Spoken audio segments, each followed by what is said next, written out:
আমাদের দেওয়ানগঞ্জ বক্সগঞ্জ আসনের জনাব তারেক রহমানের বিশ্বস্ত হাতিয়ার এবং তারেক রহমানের মনোনীত প্রার্থী জনাব এম রশিদুজ্জামান মিল্লাত ভাইয়ের আজকের পারামাপুর ইউনিয়নের 5 নং ওয়ার্ডের নির্বাচনী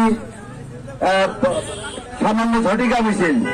এই মিছিল অল্প সময়ের মধ্যে যে আপনারা উপস্থিত হয়েছেন সেজন্য আমার পক্ষ থেকে ধন্যবাদ জানাচ্ছি।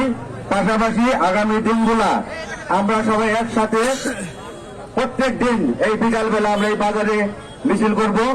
এখানে আমাদের মাঝে উপস্থিত আছেন আমাদের সাবেক চেয়ারম্যান মোতালেব ভাই, যুব দলের সাবেক আহ্বায়ক মান্নান ভাই, মিন্টু ভাই আছেন, শামীম, গোলাম খাজা, সবুজ এবং এই ইউনিয়নের ছাত্র দল, যুব দল, মহিলা দল এবং কৃষক দল সবাইকে আমার পক্ষ থেকে মার্কা আছে কুলসে মার্কা, তারেক জিয়ার মার্কা, মিল্লাত ভাইয়ের মার্কা।